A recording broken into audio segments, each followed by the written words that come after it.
بسم اللہ الرحمن الرحیم۔ السلام علیکہ یا صاحب العصر والزمان۔ شہ زورہ میں میری سنت اور میرے احکام کو تبدیل کرنے کے لیے منعقد ہوگا۔ عجم مجمع النورین میں غیبت ابن قدہ سے نقل کیا گیا ہے کہ امام صادق علیہ السلام نے فرمایا کہ عجم کے دو گروہوں میں کلمہ عدل کے لفظ پر اختلاف ہوگا، جس پر ہزاروں اور ہزاروں افراد قتل ہوں گے، اور ایک شخص شیخ طبرسی ان کی مخالفت کرے گا تو اسے سولی دے کر قتل کر دیا جائے گا۔ قبور ائمہ رسول اللہ صلی اللہ علیہ وآلہ وسلم نے فرمایا کہ لوگوں پر ایسا زمانہ آنے والا ہے کہ جب وہ ائمہ کی قبروں کو بندوقوں سے خراب کریں گے۔ خرستان دیستان معروف ابن خربوز بیان کرتے ہیں کہ ہم جب بھی امام باقر علیہ السلام کی خدمت میں حاضر ہوئے تو آپ علیہ السلام نے ارشاد فرمایا کہ خراسان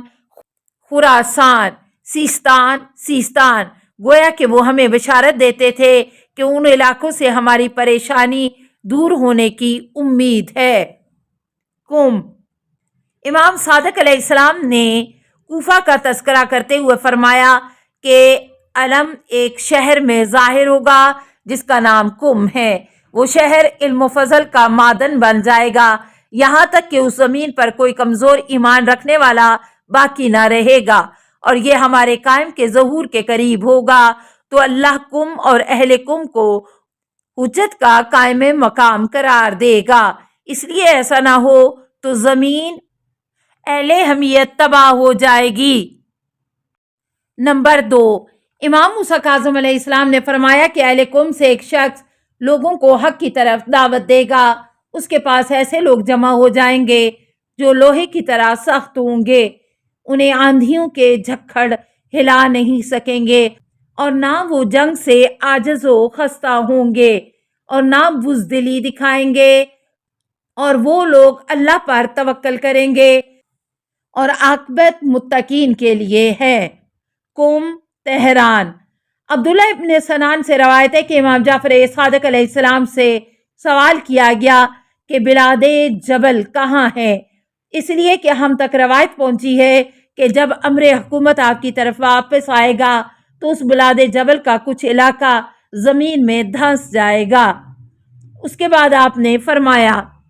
اس میں ایک علاقہ ہے جسے بحر کہا جاتا ہے اور جس کا نام قم ہے، وہ ہمارے پیروکاروں کا معدن ہے، اب رہ گیا رہ تو وہ دونوں طرف سے برباد ہوگا اور اس کے لیے امن فقط قم اور اہل قم کی طرف سے ہوگا۔ پوچھا گیا کہ اس کے دونوں اطراف کیا ہیں، فرمایا ایک بغداد اور دوسرا خراسان ہے، اور ان دونوں کی تلواریں رہ میں مجتمع ہوں گی تو اللہ ان پر عذاب میں اجلت کرے گا اور ہلاک کرے گا، تو اہل رہ قم میں پناہ لیں گے اور اہل قم انہیں پناہ دیں گے، پھر اہل رہ وہاں سے اردستان کی طرف منتقل ہو جائیں گے۔ قزوین شیخ طوسی نے کتابت غیبت میں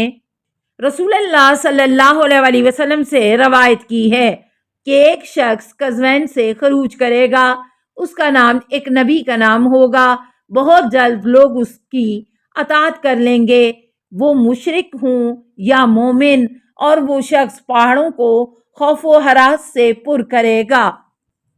محمد ابن بشر روایت کرتے ہیں کہ میں نے محمد بن حنفیہ سے کہا کہ یہ امر کب وقوع پذیر ہوگا اور کب تک اس کا نظارہ ہوگا؟ آپ نے اپنے سر کو جنبش دی اور فرمایا کہ ابھی کیسے وقوع پذیر ہوگا، ابھی تو زمانے نے اپنی سختی اور تنگی نہیں دکھائی، اور ابھی تو بھائیوں نے ایک دوسرے پر ظلم نہیں توڑے، ابھی وہ امر کیسے وقوع پذیر ہو سکتا ہے؟ ابھی اس بادشاہ نے ظلم و ستم بھی نہیں کیا ہے، ابھی یہ امر کیسے واقعہ ہو سکتا ہے؟ ابھی تو قزوین سے زندیق نے خروج نہیں کیا جو وہاں کے پردے پھاڑ دے گا، اہم شخصیتوں کو تکفیہ کرے گا، ان کی فصلوں کو تبدیل کر دے گا اور اس کی خوشحالی کو ختم کر دے گا۔ بکاہی اس سے جنگ کرے گا وہ قتل ہوگا، اور جو اس سے دور رہے گا وہ فقیر ہو جائے گا، اور جو اس کی پیروی کرے گا وہ کافر ہو جائے گا، یہاں تک کہ لوگوں کے دو گروہ ہو جائیں گے۔ ایک گروہ اپنے دین کی تباہی پر گریہ کرے اور دوسرا گروہ اپنی دنیا کی بربادی پر گریہ کرے گا۔ توضیح: قزوین کے اس زندیق کی مزید تفصیلات نہیں ملتی۔ کوفہ، ملتان، خراسان۔ امام جعفر صادق علیہ السلام سے روایت ہے کہ انہوں نے اپنے والد سے سنا اور اپنے جد امیر المومنین علیہ السلام نے کچھ ایسی باتیں بیان کی کہ جو ان کے بعد سے لے کر قیام قائم تک وقوع پذیر ہونے والی تھیں۔ اس پر امام حسین علیہ السلام نے دریافت کیا کہ یا امیر المومنین، اللہ کب اس زمین کو ظالموں سے پاک کرے گا؟ آپ نے فرمایا کہ اس وقت تک یہ زمین پاک نہیں ہوگی جب تک محترم خون نہ بہا دیا جائے۔ پھر آپ نے بنی امیہ اور بنی عباس کا تفصیل سے ذکر فرمایا اور اس کے بعد فرمایا کہ جب ایک قیام کرنے والا خراسان سے قیام کرے اور کوفہ و ملتان پر غلبہ حاصل کر لے اور جزیرہ کاوان سے گزر جائے اور ہم میں سے قیام کرنے والا جیلان میں قائم کرے اور ابر دیلم کے لوگ اس کا ساتھ دیں اور ترک کے پرچم میرے بیٹے کے لیے ظاہر ہوں جو مختلف اطراف و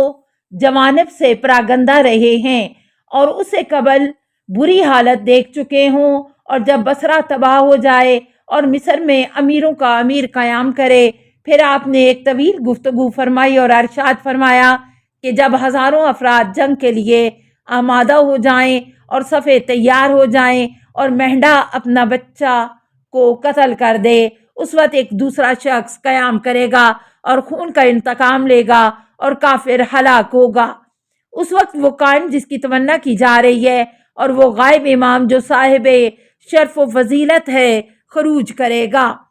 اور اے حسین وہ تمہاری نسل سے ہوگا، ایسا بیٹا جو بے مثل و بے نظیر ہوگا۔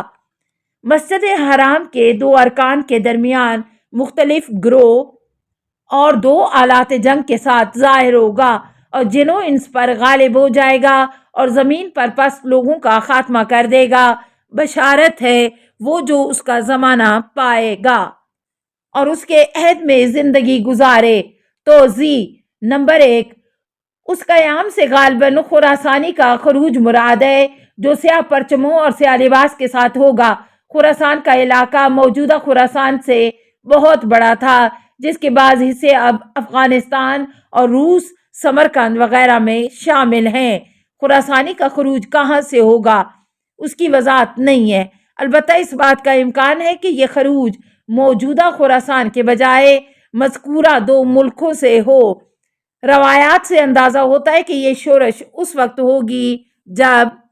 سفیانی اپنا لشکر کوفہ کی طرف بھیجے گا۔ اس وقت خراسانی خروج کر کے ایک طرف ملتان اور دوسری طرف کوفہ تک اپنا اقتدار پھیلائے گا۔ نمبر 2، بعض نسخوں میں کوفہ کی جگہ کرمان ہے، اس اعتبار سے اسے کرمان سے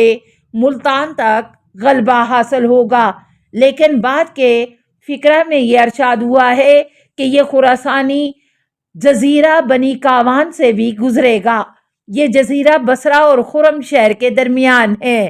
لہٰذا یہ زیادہ قرین قیاس ہے کہ اس شخص کا غلبہ کوفہ سے ملتان تک ہوگا۔ نمبر 3،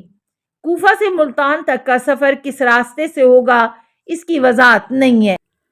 السلام علیکہ یا صاحب العصر والزمان، الامان الامان الامان من فتن الزمان،